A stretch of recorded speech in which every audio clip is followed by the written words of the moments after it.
Hello everyone, FPL Raptor here and welcome back to another video on my YouTube channel. In today's video we have my Gameweek 17 team selection, and at the time of me recording this, I currently have 5 players that are flagged and I'm expecting that to soon become 6. If you're enjoying the content here on this channel and you get any use out of today's video, please do smash that like button and make sure to subscribe as well. But without further ado, let's jump into it.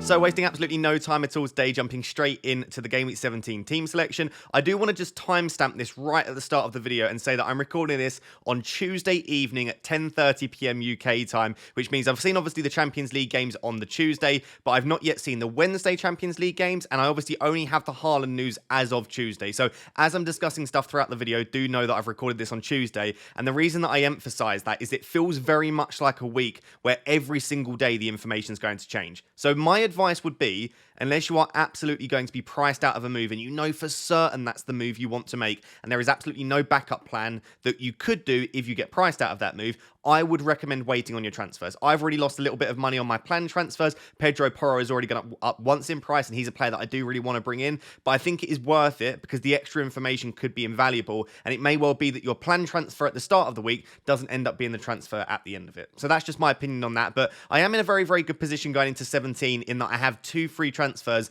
and 2.1 million in the bank. So that is the positive, that I have a lot of wiggle room and I have 2 free transfers to use. But in all honesty, I could do with about 5 or 6 free transfers, and I know I'm not alone in that. Lots of people looking at their team with just flags all over the place. I am currently lining up in a 3-4-3-4 this week. My team is rated quite lowly now by Fantasy Football Hub at 90% and 57.1 predicted points, but hopefully we can improve that based on the transfers that we make.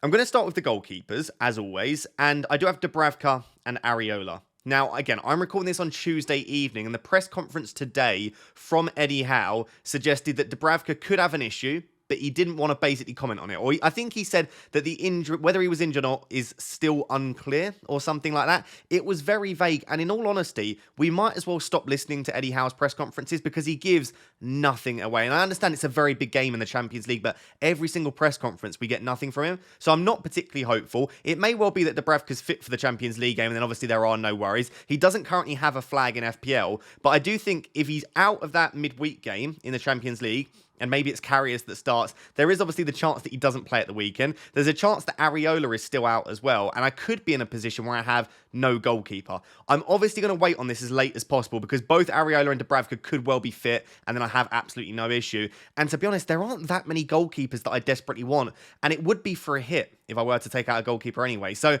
I'm basically going to wait for now. I'm not going to talk about this in too much detail, but if I am in a position where I know for a fact I don't have a goalkeeper, and I also know for a fact there's a very good chance that I won't then have a goalkeeper also for Gameweek 18, then I'll probably make a transfer. If we find out that I don't have one for 17, but there's a very good chance I have one for 18, then I'm less likely to, because in a single week, for a goalkeeper to pay back that hit, it's very, very difficult to predict when they'll get the points, when they'll get the clean sheet, when they'll get the save points as well. So I would probably just play with 10 players and avoid the keeper. To be honest, I haven't got any goalkeeper points all season anyway. So that's the goalkeeper situation. Let's just assess how it goes throughout the week. The defense is an absolute disaster. I mean, it couldn't really be going much worse. I currently have Reece James, who looks like he's going to be out for 3 months. And then I have Kieran Trippier and Taylor on the bench, as you can see, who are suspended for 1 game due to picking up 5 yellow cards. And then my 2 players that I actually have, both have reasonably tricky fixtures. Obviously, Gahey's fixture isn't ideal at all, especially with the injuries that Crystal Palace have, and it's away at the Etihad.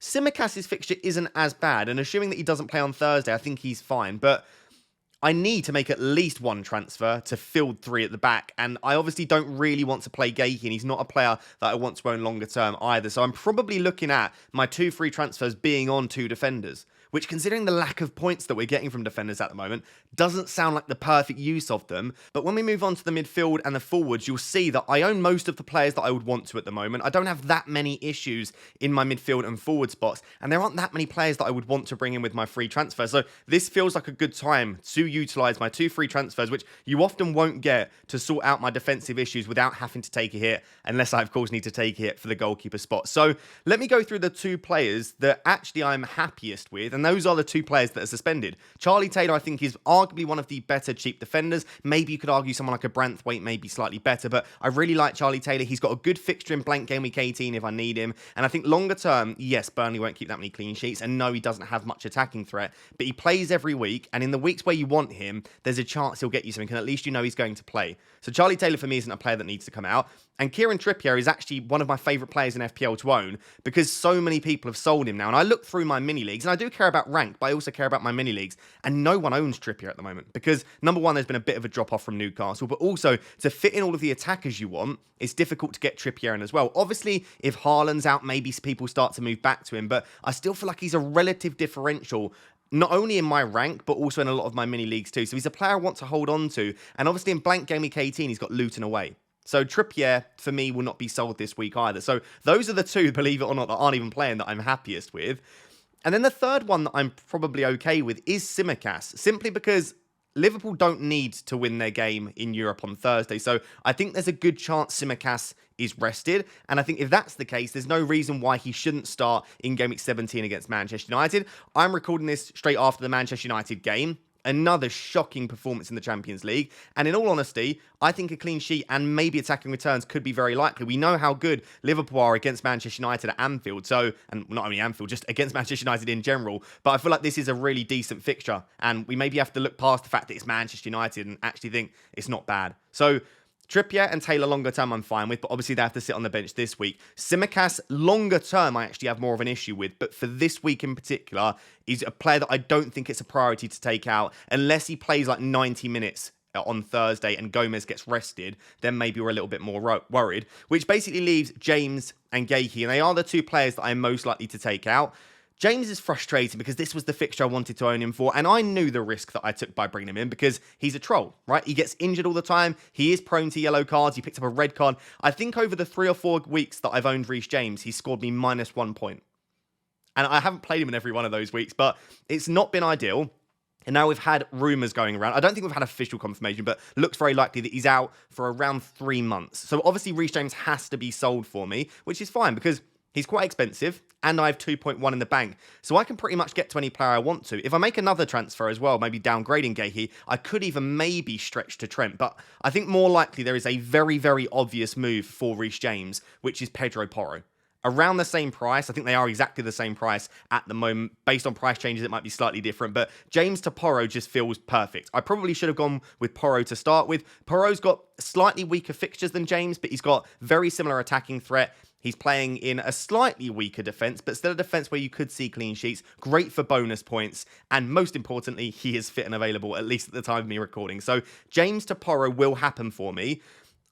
It does look like Porro could rise a second time before Game Week 17. It may well be that I make a move from James to Porro before Porro's second rise, but I do want to wait as long as possible on those transfers because if something else crops up in my team, it may be that I'm like, do you know what, that isn't a move I want to make. But as I'm running through all these different scenarios, regardless of what happens with my team, I think James to Porro is a move that I need to make because I need a defender. So I'm likely to make the James to Porro move, and if Porro looks like he's going to rise that second time, I'll try to make that move before he rises.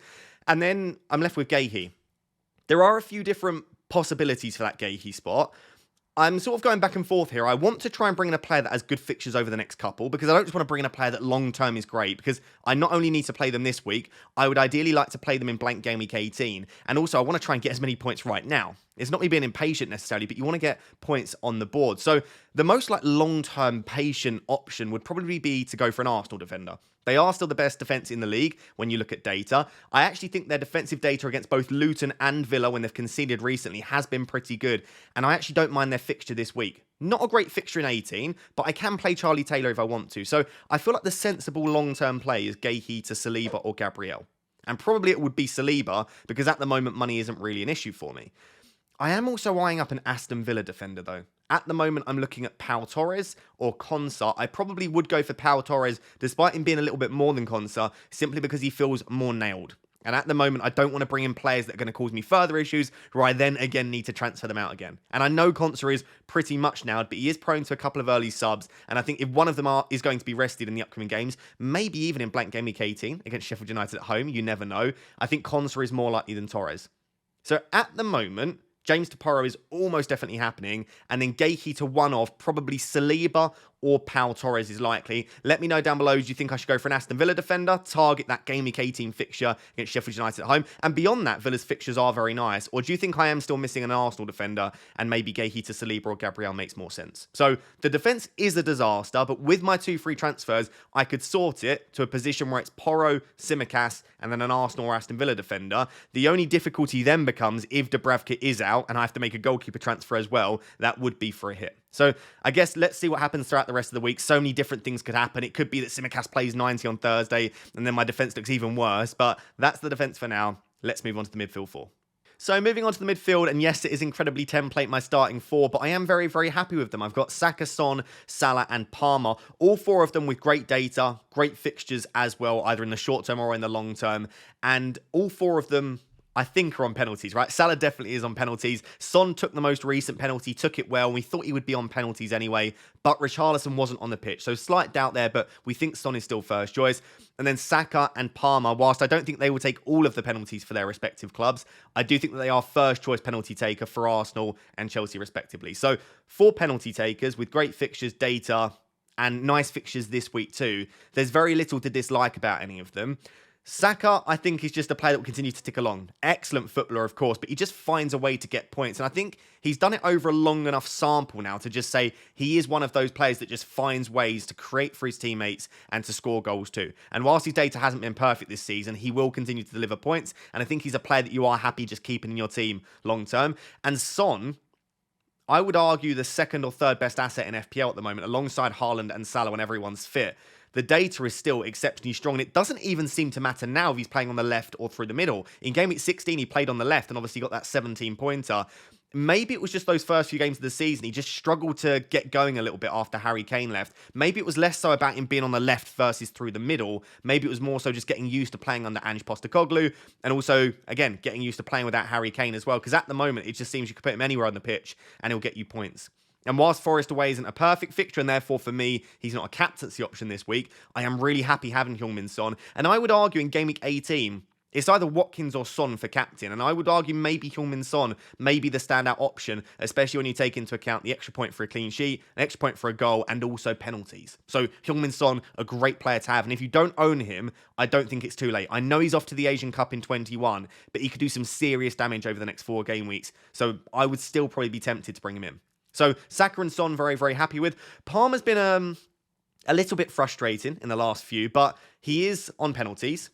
We think anyway. The data is still relatively strong from open play, and you do need to take into account how cheap he is. And I know for a lot of us, maybe money is less of an issue at the moment, but you still can't afford all of the most expensive players. And Palmer feels like not even a sacrifice, but just a nice position in your team where you can go a little bit cheaper to fit in all of the other players that you might want, and he will still deliver for you. And he's got Sheffield United at home this week. And while Sheffield United have looked a little bit better under Chris Wilder in the last couple, this is still a very good fixture. So whilst Chelsea have been disappointing, and whilst Palmer I don't think is going to break the game anytime soon, he is a really, really nice option to have, and I'm still happy I went for him.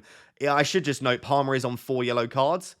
I would love if he doesn't pick up a yellow this week, because I do kind of need him for blank Game Week 18. That being said, my team is strong enough to, if he does get suspended, I could probably hold on to him if I wanted to, bench him, because the rest of my team is pretty strong for blank Game Week 18. But I mean, ideally, we've brought him in for this nice spell. Hopefully he just doesn't pick up that 5th yellow card. So those are the starting 4 midfielders. Absolutely no chance I take any of the 4 of them out or bench them unless there is some news we get throughout the week. Which leaves me with Martinelli as the 5th midfielder. Probably the only differential really in my attack.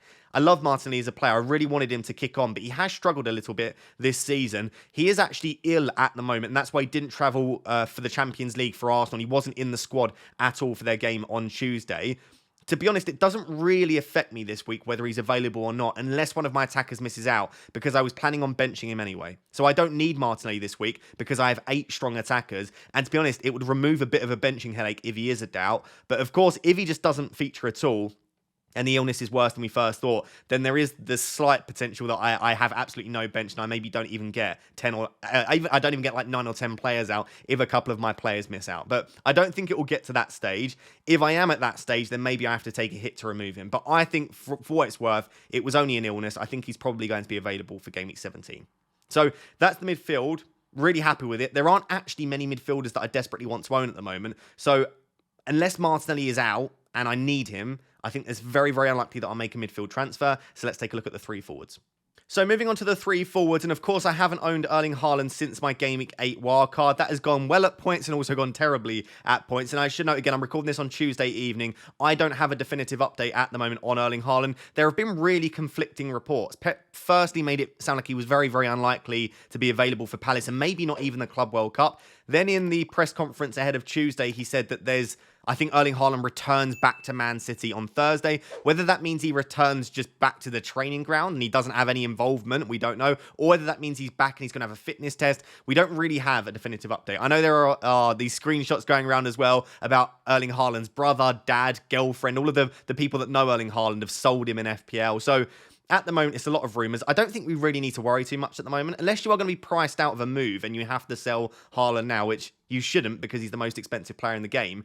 I think you just wait, because if we get an update on Thursday or Friday before the Friday deadline, there's no way you sell Erling Haaland if he's available. So I think definitely wait if you've not already made the move and just see if we get a definitive update. But if we do get an update and Haaland is out, I would imagine that we start to move towards a team similar-ish to mine in structure. I'm not saying the personnel, you're not going to bring in Reece James, but the structure where you have 8 attackers, and maybe a lot of the time you are lining up in a 3-4-3 because there are some decent forwards to select from at the moment. We'll start with Ollie Watkins.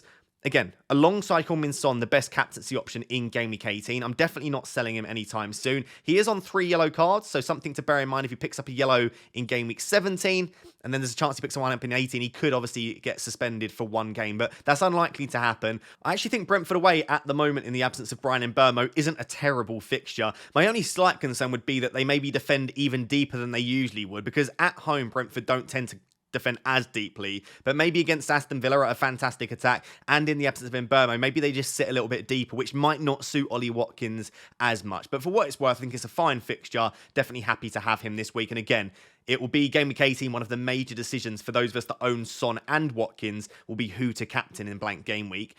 I do have Alvarez, and I'm very, very happy now to have Alvarez. Whether Haaland is available or not, I think he's really fine for this week. Crystal Palace at home is a good fixture. If I find out that Haaland is available, I do think that sooner rather than later, Alvarez could be a sell. Simply because I don't think he's particularly great in that midfield role that he's been playing. The data's been okay, but I don't think he's just getting enough clear-cut opportunities. He's been more creative than he has a goal threat. But if Haaland's out, even if it's just for Crystal Palace, we then have Alvarez, who's probably on penalties, probably playing as the number 9 and still on all corners and some free kicks. I mean, he becomes, I said this earlier in the week, basically like a Brian Mbeumo playing for Manchester City. So if that's the case, he becomes a captaincy option in some weeks. And there's an argument even, I suppose, to captain him in Game Week 17. But I just think Salah against Manchester United, I haven't even discussed it because it feels so very obvious. But Alvarez is a player that I am very happy to own for 17, regardless of what the situation is with Erling Haaland. And then the third and final player is Darwin, the 11th player in my starting 11. Darwin has been a frustrating own, and I've owned him again since my Game Week 8 wildcard. Over that period, I expected a lot more from him, and he's had the chances. And it's frustrating because over those first 7 game weeks, he was converting at a very good rate. And then he seems to have slipped back into what we saw from last season, where he's just not converting all of his chances. So a little bit frustrating, but I do still feel like he's the first choice number 9 for Liverpool. I still feel like he's ahead of Gakpo. And Manchester United at home is a great fixture. We know how good Liverpool are at Anfield, and Manchester United have been incredibly poor. And again, I'm recording this after the game on Tuesday. Not only were they incredibly poor against Bayern Munich, but Maguire came off injured, and I think Shaw came off injured at half-time as well. So it could be a really makeshift defence. On top of that, obviously, some of the other injury issues that Manchester United have. Bruno Fernandes suspended too. This could be an absolute battering. It could genuinely be another 7-0. So, and I say that with a lot of pain because I'm a Manchester United fan, but I need to put my biases aside for now. And Salah and Darwin against Manchester United with the injury and suspensions that they have, it is a fantastic fixture. I would argue that you could potentially even go out and buy Darwin this week just to target the fixture in the 17. I would just say probably wait until Thursday because obviously Liverpool play on Thursday in Europe, but they don't need to win the game, right? They've already topped their group. So I think Darwin, assuming that he is in line to start against United, should be on the bench, as should Tsimikas, and to be honest, as should Salah as well. But let's say that Klopp does plan on starting Gakpo and benching Darwin. Maybe he just thinks that Gakpo suits the fixture more. if Darwin starts on Thursday, Gakpo doesn't, and Darwin gets maybe 60 plus minutes and Gakpo only gets 30 off the bench, maybe that would not only put you off buying him, but if you are confident enough in trying to predict minutes based on that, he could even be a sell. Because there seems to be a relatively predictable pattern with Klopp that he benches the players that he's going to start in the Premier. Not every time, but most of the time benches the players that he's going to start, or he gives them quite limited minutes. They'll come off at half-time or 50 minutes. So we'll see what happens on Thursday with all of the Liverpool players, but I would be predicting at the moment a Darwin start, and I think it's a great fixture for him. So that is my team at the moment. It looks terrible with all of the flags, and obviously if Dubravka is out, it does get a little bit worse. You just have to prioritise in weeks like this, and I do think that in weeks like this, there's definitely justification, more so than ever, to take a hit. So I understand if you want to take a hit, and I think these are the kind of weeks where you could see it probably paying back, because if it's to field 11 players, it's probably worth doing. But if you can field 11 players a lot of the time, I'm less convinced that you need to go out there and take a massive hit. Unless some of those players just are really suboptimal, where you know they're getting a maximum of 1 or 2 points. So just to recap for me, before we move on to just looking at my watch list and going through some of those players in a little bit more detail, midfield is absolutely fine. I think the 3 forwards are fine too. The defence is where the issues are for me, and I've got 2 free transfers this week. So most likely for me, it's going to be James and Gahey coming out. So let's recap the defenders that I'm looking at and see if there are any other players that are interesting me in the attack.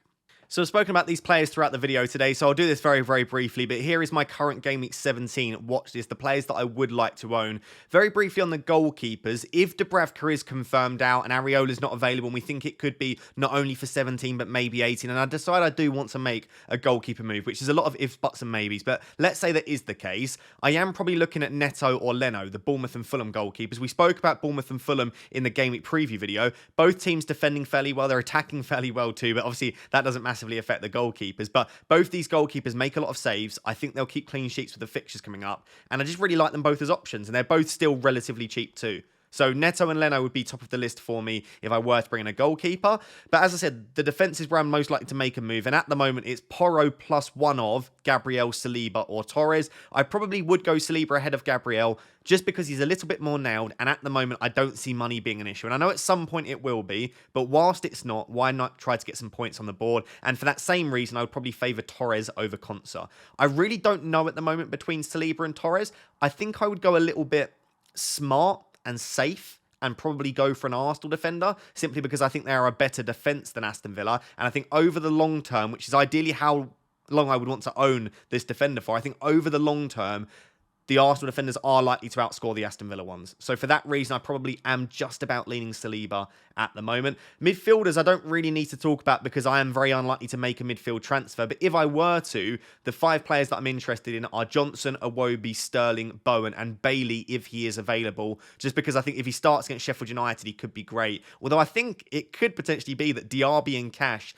given how many fixtures they've been rested recently, or rotated, I should say, there's a chance Diaby and Cash actually are the ones that start against Sheffield United. But yeah, I'm not really looking at making a midfield transfer at the moment anyway. And for the forwards, obviously when Haaland's back and available, if it is for 17, he's always going to be on my watch list and the players that I want to bring in. But even if he is confirmed fit for 17, he won't come in for me. I won't bring him in until Game Week 20 at the very earliest. Semenyo is still on there just because he's a fine, cheaper option, but he does go off to AFCON and his data hasn't been that great. So really for the forwards, it is Solanke. And I haven't discussed Solanke yet because I'm trying to pretend he doesn't exist because I really, really want him.